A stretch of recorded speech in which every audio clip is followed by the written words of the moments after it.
Lagay ng ekonomiya, kalakalan, negosyo at iba pa. Atin ang alamin dito sa Ang Pilipinas Ngayon. Magandang araw, narito na po ang Balitang Business. Inaasahan ng Philippine Long Distance Telecommunication o PLDT Incorporated na makakahanap sila ng kandidato na papalit kay dating Presidenteng Alfredo Panlilio hanggang sa susunod na taon dahil hindi balak na manatili sa posisyon ng matagal si Chairman at Chief Executive Officer o CEO Manuel Pangilinan. Sinabi ni Pangilinan na nakakita na siya ng 2 o 3 kandidato para sa posisyon at inaasahan niya na makahanap na ng kapalit sa lalong madaling panahon. Binigyan din ni Pangilinan na ang bagong CEO ay kailangan turuan para sa posisyon dahil hindi madali ang pagnenegosyo at hindi madali ang organisasyon. Umalis sa posisyon si Panlilio noong Disyembre ng nakalipas na taon dahil sa rasong pangkalasugan. Halos 3 taong hinawakan ni Panlilio ang President at CEO position.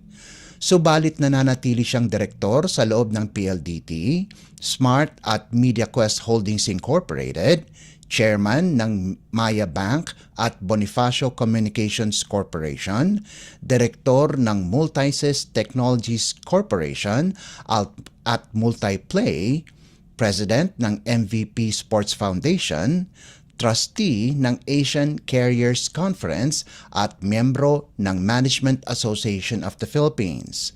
Kinuha ni Pangilinan ang posisyon ng Presidente at CEO ng PLDT at Smart simula nitong Enero 1 ng taong kasalukuyan hanggang makahanap ng kandidato na papalit sa kanya. Lagay ng ekonomiya, kalakalan, negosyo at iba pa. Atin ang alamin dito sa Ang Pilipinas Ngayon. Bumulusok ang kita ng low-cost carrier na Cebu Pacific sa unang quarter ng taon ng 108% sa 2.2 bilyong piso mula sa halos 1.1 bilyong piso noong 2023 dahil sa pagdami ng mga Pilipino na nagnanais maglibot-libot ng bansa. Ayon sa Cebu Pacific, nakapagtala ang airline ng 114% pagtaas ng operating income sa 2.6 na bilyong piso sa first quarter kumpara sa 1.24 na bilyong piso na naitala sa kaparehong panahon nitong nakalipas na taon.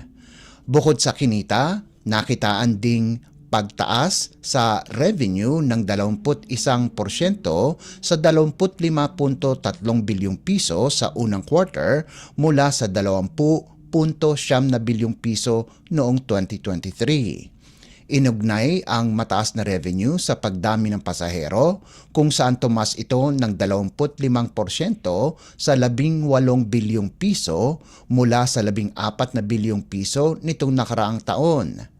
Dahil sa pagbabalik sa bansa ng mga manlalakbay noong Kapaskuhan at ang pabalik-balik na biyahe sa panahon ng Semana Santa, pati na rin ang mas madalas na pagbiyahe sa mga iba't ibang sikat na destinasyon sa bansa.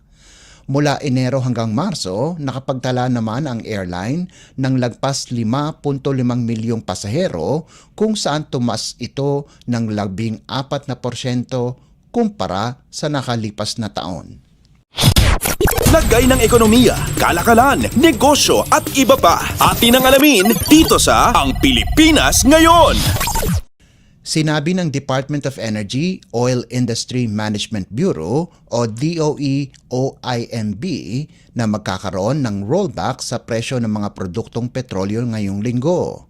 Ayon kay DOE-OIMB Director 3, Rodela Romero, magkakaroon ng malakihang bawas mula 2 piso hanggang 2 piso at 25 sentimo sa kada litro ng gasolina, 50 sentimo hanggang 85 sentimo sa kada litro ng diesel, at 70 sentimo hanggang piso sa kada litro ng kerosene. Ikatlong magkakasunod na linggong bawas presyo ito sa gasolina habang pang-apat naman ito sa presyo ng diesel at kerosene. Batay sa datos ng oil industry, ang bawas presyo sa langis ay dahil sa patuloy na pagtaas ng inventaryo ng Estados Unidos, pati na rin ang kalakalan sa Asia.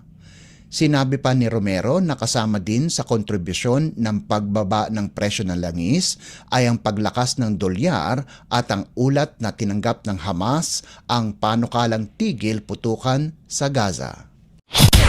Lagay ng ekonomiya, kalakalan, negosyo at iba pa. Atin ang alamin dito sa Ang Pilipinas Ngayon.